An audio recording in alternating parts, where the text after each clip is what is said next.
Okay, gotta be honest right now, the Mando and I, not on speaking terms. How you get so big getting food of this kind? Hello and welcome into my Chapter 3 review of Star Wars The Mandalorian. This is going to be filled with spoilers, so please, if you are trying to avoid them, this is not the review for you. But with that, let's start discussing the episode. As I said, currently not on speaking terms with The Mandalorian. Not because I didn't like the episode was amazing, but I'm just really not particularly happy with some of his choices that he's making. In this particular episode, he made some better ones towards the end, but I was a little bit emotionally affected by some of the things that were going on. Alright, in all seriousness, of course, he was going to have to make this choice, right? We all knew this going in, and it was a deeply spiritual choice for him because he needs that beskar to make his armor, right? He wants to be a Mandalorian. We know that he is a foundling. We have a little bit better idea of what a foundling might be, but it still hasn't been completely spelled out for us. But whatever it means he doesn't have the iconic Mandalorian armor. And if you know anything about Mandalorian culture, you know that it's all about their relationship with their armor. It's easy to judge him for handing in the single most adorable, amazing, best person in the universe who is completely innocent, has never done anything wrong, and deserves everyone's protection. I mean, maybe you could see past that if you understand that he's just trying to fulfill his cultural identity, and that's not a bad excuse for complete and utter betrayal. I get it. You know, there's probably, like, worse excuses, but I mean, so I get it. But yeah, obviously something like this was gonna happen. He was either going to never turn in the child and get in a fight, or turn in the child and then get in a fight to get the child back. We knew he ended up with the armor, we knew he got the stuff somehow. It just doesn't seem like the type of show that's gonna go the deep, dark, grisly route, at least not in the third episode. There'd be no reason, like, that we would lose contact with the thing that's basically selling the show right now, that being Baby Yoda. Yodel, as I like to call him. Last week, I said a couple of ideas that I thought could be things, and they're not. So let's kind of get into that as well. This is what I love about TV shows. I am so excited that the show is coming out week by week, instead of all at once, because there is nothing more fun about a TV show than having theories and then seeing how completely wrong you were, and then what actually ends up happening. Like, I don't know, I really miss that from the days when, like, before binge watching. But I had suspected that there was going to be, like, an Imperial clash that we were going to see infighting, because we had seen IG-11, and he had different orders than the Mando. Now this episode, some things are very different. Not only was there the Mando and IG-11, but there was also basically everybody else in town. I gotta admit, this is a little bit of a piece of dissonance for me. Because the rest of the show has been so phenomenal, I am trusting that there's kind of an explanation to it. If not, I think it's kind of odd, but I'm willing to let it go because it led to some absolutely amazing scenes, and so it's ultimately worth it. But in the first episode, everything seemed so secretive. The Mando heard from Greef Karga. He's like, it's only face to face. You don't get, like, the full information. You know, he goes there and he only gets the age, and everything seems really, really hush-hush. Like, whatever's going on, they can't talk about. Now, suddenly, literally everyone in town is a bounty hunter with a fob looking for the child. And the Imperial, played by Herzog, even says, like, I needed to make sure we got the asset. So, I wonder what's going on here. I wonder, was everyone hired at the same time as the Mandalorian, or maybe when the Mandalorian got delayed coming back because he had to have the whole excursion where he went to help the Jawas, did Herzog kind of panic that his, like, last good shot with his last good bounty hunter didn't work, and then he kind of, like, hired everybody in town? You know, did all of those people travel there to find an empty place? Did some of them turn back? Because we were told that anybody else who had gone there prior with Ugnaughty had died, right? So maybe not all of them met him, and maybe some of these are other folks, but there's a little bit of dissonance going on with the story right now. That doesn't mean it's inconsistent. That means that we probably haven't gotten the full picture, and even if we didn't, I could just see Herzog hiring the Mando and saying, like, he's the one that could accomplish it. He's the one that's skilled enough to bring back the asset alive. The rest of these guys are riffraff, they probably can't, so we'll just tell him to terminate it. It's also possible that the only reason Herzog said that the Mando should bring the child back alive at all was because Dr. Pershing was in the room. Dr. Pershing kind of walks in on their meeting absent-mindedly. We see that in the first episode. Maybe Pershing was never supposed to be in that meeting at all, and maybe Herzog had to say, bring him in alive, just to appease the doctor. And maybe that's why the Mando's orders were different. Maybe, had the doctor not walked in, the Mando would have also gotten kill on sight orders and bring the body back. There's a couple of different ways this could work out. We don't necessarily know. We may not ever know. We may find out before the end of the run. We'll see. But those were just some kind of strange things going on that I didn't really connect. But at the end of the day, I really liked it. I love the shot where all the fobs turn on. I love the Mando taking on the whole town. And I really appreciated that at the end, all of his Mando buddies came in and joined the fight. The Mando buddies are another part where I kind of am struggling a little bit with dissonance, and it's not bad dissonance, it just means that there's pieces that haven't been filled in. And there's definitely pieces missing in Mandalorian history in current canon. We have several key points. Like, we've seen the Mandalorians in the Clone Wars, we've seen them in Rebels, and we're seeing them now. In between those three things, there are gaps. And they are gaps simply because they haven't gotten to tell those stories yet, and they want to tell the specific story and tell it correctly. It's been, like, I've recently watched some of the Clone Wars Mandalorian episodes. The final ones I have not watched super recently. It's been a little while since I watched Rebels, but I was cruising Wikipedia to kind of refresh my memory. Forgive me if I don't spell out all of this in the best way, but effectively, this is what we know about Mandalorian culture. There is pre-Clone Wars, pre-Clone Wars, where they got in a fight. There was some kind of internal struggle. This led to a schism. This is how we get Satine's, Mandalorians, and Death Watch that we see in Star Wars Clone Wars. From this point, I'm going to get a little spoilery for Clone Wars and Rebels if you haven't seen either of those series. I apologize. I'll try to minimize spoilers where I can. But effectively, Death Watch teams up with Maul, who comes back in the Clone Wars. Through a series of several events, Maul tries to take over Mandalore. Maul doesn't keep Mandalore. Death Watch is trying to move in on Mandalore. And we see that struggle, that kind of Mandalorian civil war going on there. Then we get to the novel Ahsoka by E.K. Johnston. That novel describes how Ahsoka was on Mandalore during Order 66. The Siege of Mandalore is something we're going to get in the Clone Wars saved season that is coming in February to Disney+. So this is a gap that we're going to have filled into for us very soon. We get to Rebels, we find out that Bo-Katan was involved with Mandalore, but then this other guy kind of took over, and he was sympathetic to the Empire. And then there's just another internal struggle where the characters from Rebels are trying to free the Mandalorians from under Imperial reign because of a series of things that happened. And it leaves with this character, Bo-Katan, taking the Darksaber and, like, ruling Mandalore. Somewhere between there and the show we have now, there was a Mandalorian purge.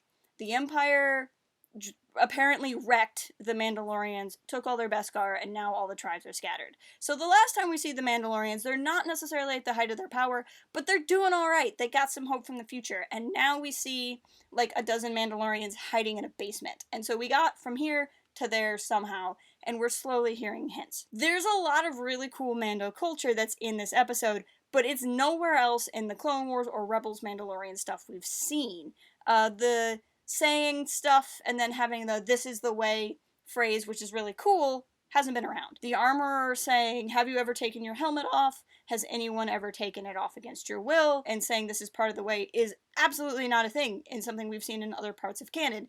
In fact, we've seen the faces of all of Sabine's family. Sabine is regularly not wearing her helmet. All throughout the Clone Wars, we've seen Bo-Katan's face, we've seen Pre Vizsla's face. So, Mandalorian helmets were a big part of their identity, and not regularly showing their face was a thing. But this, like, you absolutely never take your helmet thing off, ever, which is also something that was mentioned in the first episode, is new. That doesn't mean it's wrong, but it makes me think that a lot of this really intense cultural identity stuff of the Mandalorians that we're seeing in this episode is also either an effect of the Purge, came after the Purge while they're trying to rebuild themselves, came under Bo-Katan's leadership. Because the thing about Bo-Katan, when we meet her in the Clone Wars, she's a part of Death Watch. Death Watch is ran by this dude named Pre Vizsla, who was a villain in Star Wars The Clone Wars. He's also voiced by Jon Favreau. That was Jon Favreau's kind of first introduction into the Star Wars universe. Now, my buddy Marv, who I mentioned before with a Kaminoan tweet last week, he pointed out that everyone should pay close attention to the credits. And so if you look at the credits, you have a character named Paz Vizsla. Now, this character, to me, when I watched the episode, sounded like Jon Favreau's voice. Like 100%. Jon Favreau is not listed in the credits as a voice actor, and what we see in the credits is literally just like body double, so it was crediting the person wearing the armor. But I think it's mentioned just as a cool Easter egg to show like this could be a descendant, maybe not like a child of, but in the same family, in the same house, if not the same house. Well, it would have to be the same house, but under Clan Vizsla, and have him be voiced by Favreau. And this is, of course, an Easter egg. It's a fun Easter egg. It could also be a clue if these Mandalorians, at least in part, are an offshoot of, I think it's a house is under a clan, if I'm remembering it correctly. So Bo-Katan was not in House Vizsla, that was not her last name, but she was under Clan Vizsla. Anyway, it's one or the other. I might be getting it backwards, I'm sorry. But anyway, she was under like the overarching branch. What I'm getting at is it's possible that these Mandalorians are from a subsect that was more warrior-y, more fighty. Their culture is more about honor and battle anyway, as opposed to what we saw under Satine, who wanted a pacifist Mandalore. What we see with the Wrens, who are somewhere in the middle between these two things. So it's possible that some of this is stuff that was brought in by Bo-Katan, who's kind of may have been trying to bring Mandalore back to a more of a warrior background under her leadership. I don't know, because we never saw it. It's just an interesting detail. It's a small thing that could either be a really cool Easter egg, or it could be a clue to how things have gone down. So this is the kind of stuff I'm thinking about. I really liked what we saw. Like, I don't want to sound like I'm saying, it doesn't fit canon and I didn't like it. I think it's really cool, and I think there's a lot of time for what we've seen to become what we are seeing now. I'm just saying that I'm really interested in eventually getting that story, and that some of these things feel a little bit, feel like there's some stuff to fill in. And that we want to know about. We hear a little bit more about foundlings. My theory still is that a foundling is somebody who is found and brought into the Mandalorians. I've heard a couple of different theories. They could be totally right, I could be totally wrong, I don't know. We'll find out. My line of thinking is, you know, in Star Wars you hear the word youngling, and they're called a youngling because they're young. So in my mind, somebody who's a foundling is a foundling because they were found. I could be wrong. We see the Mandalorian as a child with presumably his parents during the Clone Wars, which was a really cool sequence because we got to see the super battle droids. You can see he was a child during the Clone Wars. This is his kind of scope. He grew up as a kid in war, would have gone through the Galactic Civil War. Whether he did that as a Mandalorian or not, we don't technically know. But if he did it as a Mandalorian, he would have seen this really long struggle for his people for a long time, and now we see him where he's at now. The bit with the Foundling, too, is also really important because he's trying to prove that he is a Mandalorian, to the point that the armorer wants to use the Mudhorn as his signet. It's very possible it's still going to end up being his signet. I can't take credit for this, but if you've been watching the reviews from Star Wars Explained as well, he talked about this on the second episode, but the Mudhorn is a symbol that Jon Favreau has been using in stuff that he's been handing out. So it's still possible it's going to be that, but it was a big deal to Mando to be like, hey, don't make that my signet. It wasn't an honorable kill when I killed the Mudhorn. So they have this very intense honor system as he's trying to get his armor. He wants stuff to go back to the Foundlings. The armorer says this line, you know, the Foundlings are our future. Of course, regardless of who they are, like, there's some kind of implication that there are people who are being used to rebuild Mandalore, and that this idea that the culture of a Mandalorian is probably more important than the birthright of a Mandalorian, and that it's more important that this culture lives on, which is why they need to find people, as opposed to breeding programs, which is the only other option. So it seems very honorable in that way. Mando gets into an argument with Paz Vizsla, presumably Paz Vizsla. I don't know who else it would be, because again, it sounded like Jon Favreau's voice. And, you know, he gets called a coward, and then the armorer makes a big deal about how, like, no, he's chosen our way, how can he be a coward? And makes a point that now if you walk around as Mandalorian, you have basically a death mark. Like, attention is brought to you, and that's probably because of whatever this purge was under the Empire. So again, I got so many more questions, I think, than answers about Mandalorian culture, and I'm really excited to see how all those pieces fit in. And then it was really cool because then at the end, of course, they are the guys that show up and save the Mandalorian in his big fight. Now, they couldn't really know about the bounty or the child. Maybe they do, but presumably they showed up to save their brother in arms. And that's a big important point, that these guys, even though they were pushing him around and giving him a hard time, at the end of the day, he's a part of their clan and they're going to defend him, even to the point where they had to reveal themselves, which was a big deal. Herzog's Imperial character says, good luck finding a Mandalorian, they're even harder to find than the beskar, but he knows where a whole bunch of them are, right? So they have now come out of hiding, revealed themselves, and they'll have to go somewhere else to go back into hiding. And now, after we've talked about all of this, I want to talk about theories with my child, Yodel. Based off of dialogue in the episode, it seems that Yodel is a he. Baby Yoda is a he, based off of Dr. Pershing's dialogue.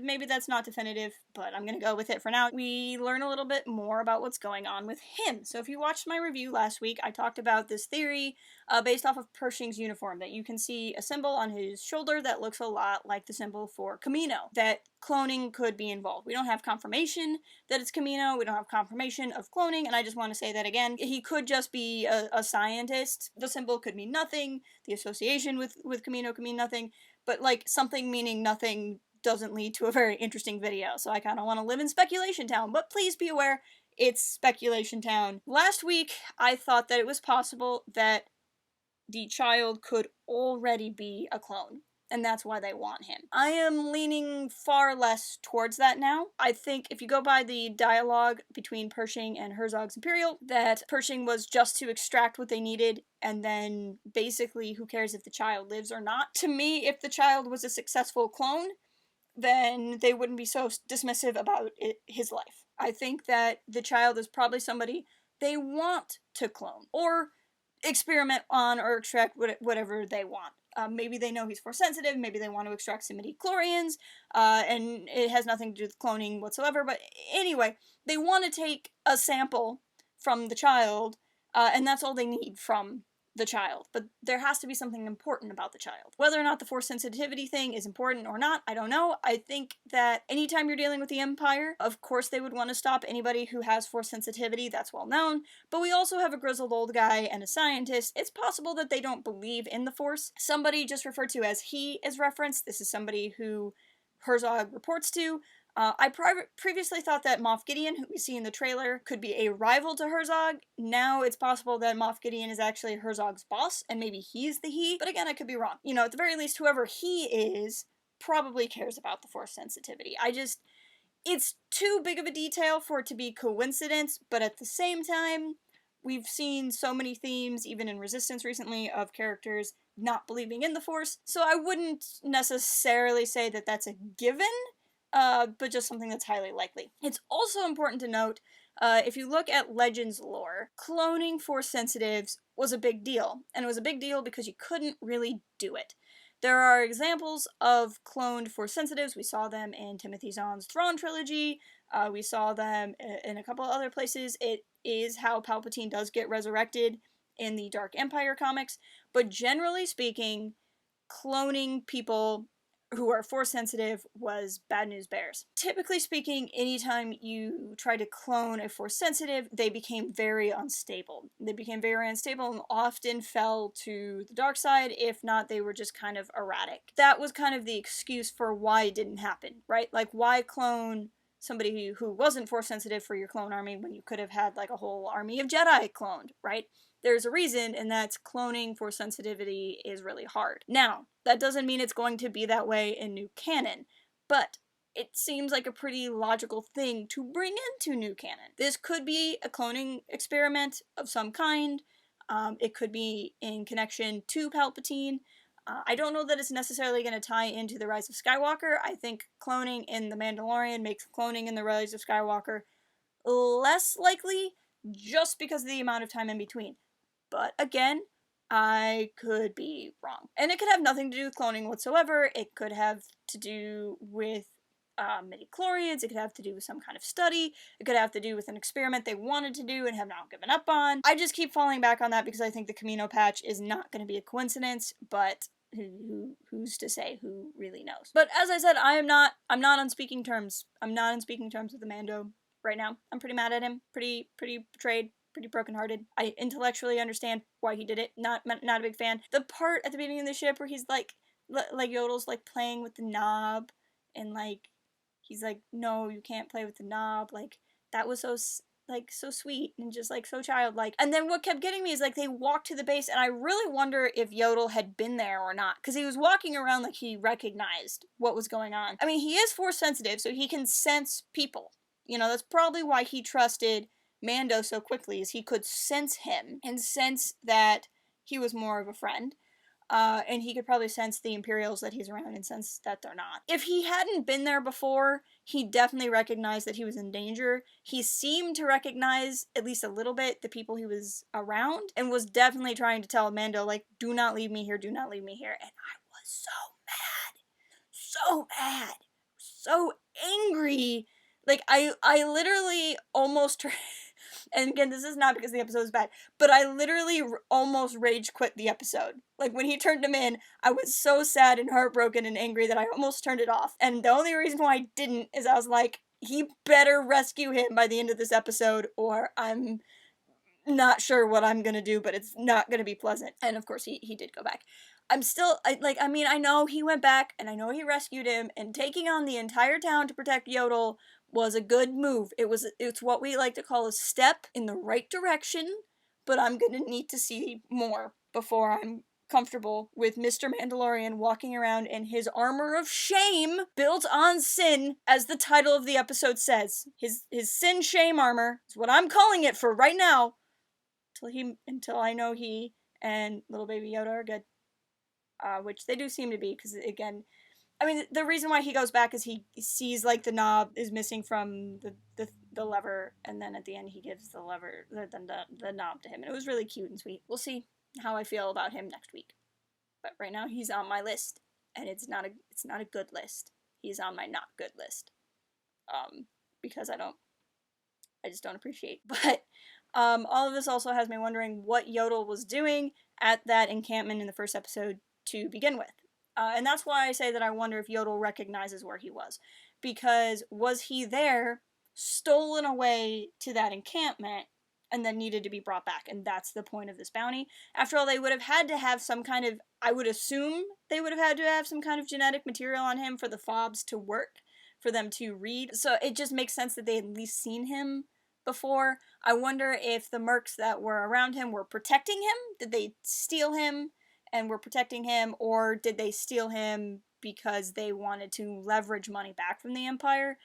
We were never really sure if they were good guys or bad guys, and we don't really know because Mando and IG-11 killed them all. But the next episode should bring us the character of Cara. Cara, I think, is going to be an ally based off of her rebel emblem tattoo on her face, and we may get some answers as to what's going on with all of this next week. One final fun little Easter egg before I go. The container that had all of the beskar in it looks like an ice cream maker machine, and it's probably a reference to a character by the name of Woodrow Hood. Woodrow Hood is a character from The Empire Strikes Back who was seen fleeing Bespin carrying a prop, and that prop was very clearly an ice cream maker, and it was meant to look spacey, but really it looked like an ice cream maker. He's become a fan favorite. There's like whole like groups, like dozens of people dressed as Woodrow Hood at Star Wars conventions. And like it's an amazing thing. That's just a fun little reference. But with that, I have talked so much about this episode. I have almost talked the length of this episode about this episode.